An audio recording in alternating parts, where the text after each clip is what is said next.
Es que son caras de personas, ¿quién son? Si ante un hecho paranormal, como una parafonía de efectos físicos, o las caras de Belmez, técnicamente llamadas periplastia, no encontramos la causa, descartado el fraude, no encontramos la causa en el nivel ontológico donde el hecho se produce, como no puede haber efectos sin causa, la causa tiene que estar en otro nivel. Si admitíamos la parapsicología, pues entonces teníamos que desterrar el milagro. Y claro, entonces topábamos con la iglesia. Dicen que cuando tú me mueras se van las caras, pues mientras que yo viva estarán las caras, creo yo. A lo mejor se van antes, se alcanzan ya de estar aquí, ya se van. Que se vayan a otro lado y le den la murga a otro. María ya no está entre nosotros, pero sus caras siguen postradas en el suelo de cemento.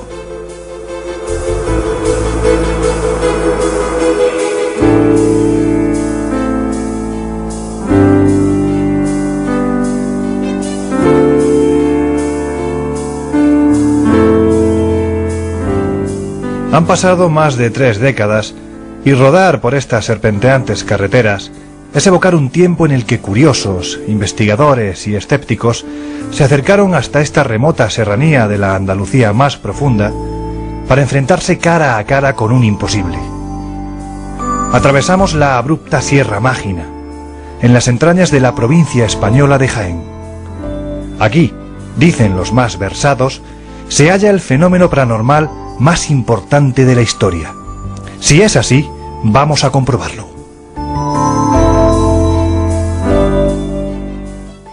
23 de agosto de 1971. Las calles de Belmez son un hervidero. Las fiestas en honor del Santo Señor de la Vida, el patrón del pueblo, generan sensaciones ambiguas. El recogimiento da paso a la algarabía de unos jóvenes que aprovechan las fiestas para dar rienda suelta a una alegría contenida. Pues ya que estaba guisando en la chimenea, que entonces aquí estaba con lumbre y eso, y al tiempo de mover la comida vi la cara en el suelo. Tenía fiebre Marta. Y luego, pues yo por eso llamé a los vecinos cuando salió la cara, primera, la que se destrozó, porque yo dije de la fiebre me hacen a mí esas figuras, y por eso llamé yo a los vecinos para que vieran la cara en el suelo, a ver si eran antojo mío o eran las caras que estaban ahí, la cara que estaba ahí. En el interior de esta casa se produjo el absurdo. Juan Pereira, marido de María, no pudo evitar un escalofrío al contemplar a la muchedumbre arremolinada en la puerta de su casa. Al entrar, observó cómo, ajena a la atenta mirada de su esposa, un enigmático fantasma de cemento le miraba desde el interior del fogón. El extraño rostro fue rápidamente destruido y el agujero resultante cubierto con una nueva capa de cemento que pretendía enmascarar el suceso como un caprichoso guiño de la casualidad. El asunto quedaba zanjado, ¿o no? 17 días después, otra cara casi idéntica a la destruida afloraba de nuevo sobre la reciente lechada, en el mismo lugar que la anterior. La casualidad empezaba a ser demasiado sospechosa. Y ya empezaron a venir gente, pero como aquí ya se destrozó, pues ya se acabó las caras. Luego le hicieron el trozo que se rompió y salió a la calle puesta en la pared. La situación se volvía alarmante. Había que hacer algo. Fue entonces cuando el alcalde Manuel Rodríguez Rivas decidió dar un paso certero. Había que excavar en el suelo para encontrar la causa física que pudiera producir el desconcertante fenómeno. Y llegó la terrible sorpresa. Ya se estudió y se empezó a estudiar y se hizo un agujero en toda la habitación. Grande. Casi toda la habitación la llenábamos del agujero y la tierra que sacábamos la sacábamos a las partes afuera y donde podíamos. O a la calle. Y salían huesos humanos allí. Huesos.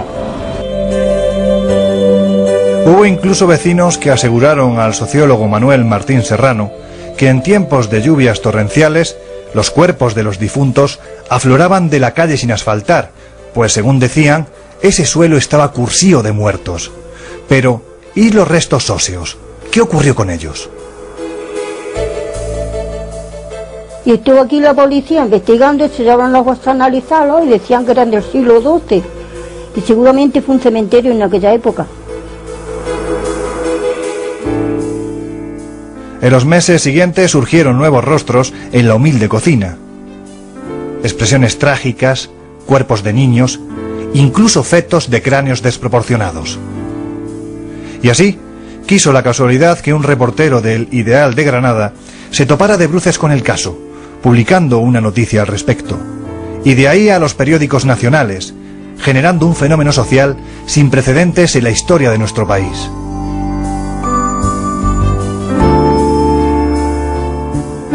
Había cola y cola. Y venían a ver las caras, como ya los periódicos tanto hablaban de las caras, pues ya la gente pues venían a ver las caras.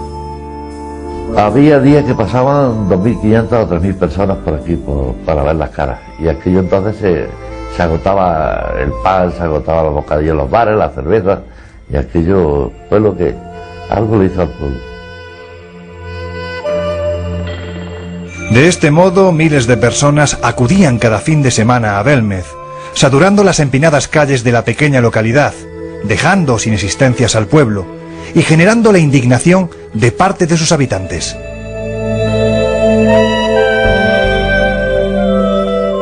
Esta es la casi legendaria Cuesta de las Caras. En el año 1971, miles de personas subieron por esta calle, unos para contemplar el misterio en directo, otros para ver el milagro y quizás los menos para ver un descarado fraude, o al menos eso es lo que decían. Nosotros vamos a intentar dar respuesta a estas tres preguntas. ¿Es un fraude? ¿Es una realidad? ¿Es un milagro? ¿Es un misterio? En definitiva, ¿de qué se trata? ¿Qué es el fenómeno de las caras de Belmez? No vamos a pontificar, simplemente les vamos a ofrecer los datos para que al final de este documental ustedes saquen sus propias conclusiones. Había que parar aquello a toda costa. José Ruiz de Gordoa, gobernador civil de Jaén, entró en contacto con el célebre parapsicólogo Germán de Argumosa.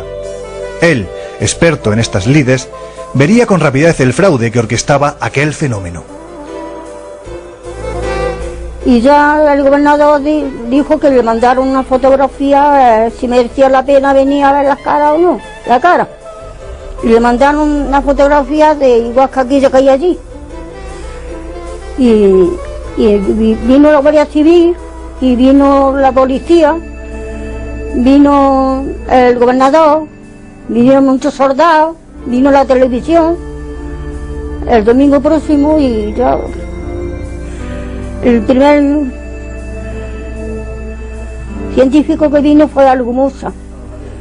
Luego ya se juntó con Jan Bender y ya venía Jan Bender también con él. Yo fui a Belmez invitado por el entonces gobernador civil Ruiz de Gordoa.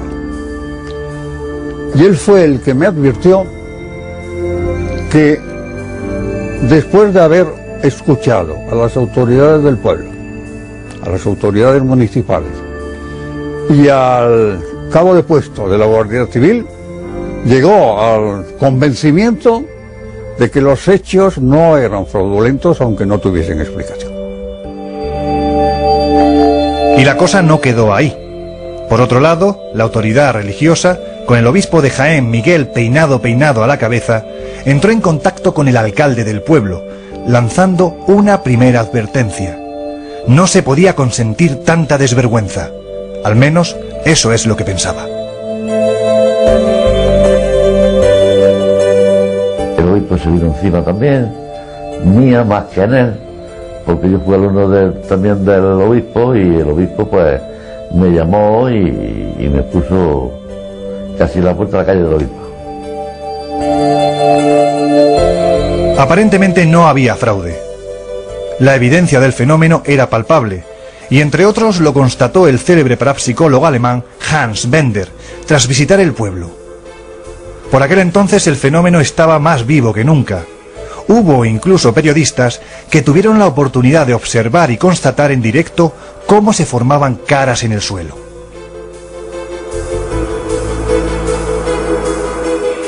Estando juntos los tres, los dos periodistas y yo, Sagrario, ese periodista del diario Jaén y yo,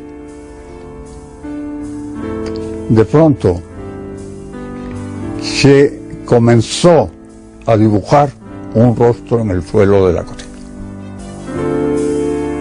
Mientras tanto, los periódicos regionales y nacionales, con el vespertino diario Pueblo a la cabeza, se frotaban las manos ya que los sucesos suponían un importante revulsivo para aumentar espectacularmente las ventas. Periodistas destacados en el lugar realizaban sus crónicas diarias en lo que ha venido a ser el seguimiento más importante que nunca se ha realizado a ningún suceso paranormal en el mundo. Y llegó el punto álgido. Argumosa, acompañado por varios miembros de la Universidad Autónoma de Madrid, armados con sus magnetofones, iniciaron una serie de experiencias psicofónicas. Y entonces, conversaciones al calor de la lumbre, gritos desgarrados y llantos empezaron a surgir de aquellos aparatos, añadiendo aún más si cabe una nota tétrica a lo que acontecía en la ya célebre cocina. 10 magnetófonos, el mío y 9 de mis alumnos, en estos 10 se graba una voz femenina que dice: el infierno empieza aquí. Y luego, en una posterior grabación, a una pregunta mía se obtiene la siguiente introducción paranormal: yo sigo enterrado. Pero hubo más. Las psicofonías registradas, según el investigador cántabro, las más terroríficas que jamás ha obtenido, aportaron pistas de lo que antaño ocurrió en ese inmueble. Otra grabación de verdadero interés es un grito muy desagradable de mujer después de haberse oído expresiones eróticas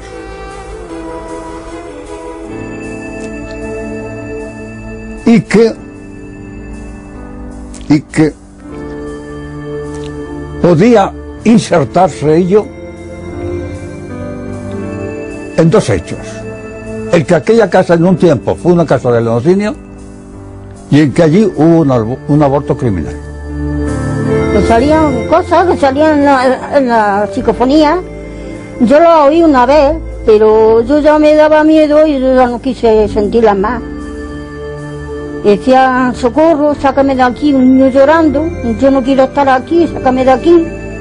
Y yo ya no, me da luego miedo de quedarme sola y acordarme de aquello. Y yo ya no quise sentir más.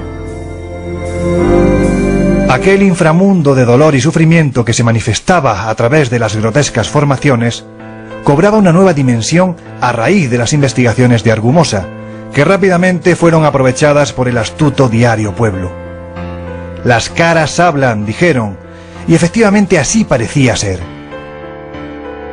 De este modo empezaron a surgir las primeras hipótesis, no exentas de apasionamiento. Las caras las consideraba María al principio, bueno, con cierta reticencia. La gente lo tomaba como un fenómeno muy dada, más en esta zona, a lo milagroso. Y me acuerdo que algunos tenían fotos que venían por allí, o las que sacaban porque permitía a María sacar fotos entonces, y le rezaban, la llevaban a su casa y en su casa le rezaban como algo milagroso. Ante los extraños fenómenos que no cesaban de manifestarse y la presión ejercida por los poderes fácticos para que se diera carpetazo al asunto, Germán de Argumosa propuso en 1973 la prueba definitiva: el precintado de la cocina levantando acta notarial. Para ello se habilitó una nueva cocina, en la que tiempo después aparecería esta formación, la Dama de la Copa, la más perfecta de las aparecidas en la Casa de las Caras.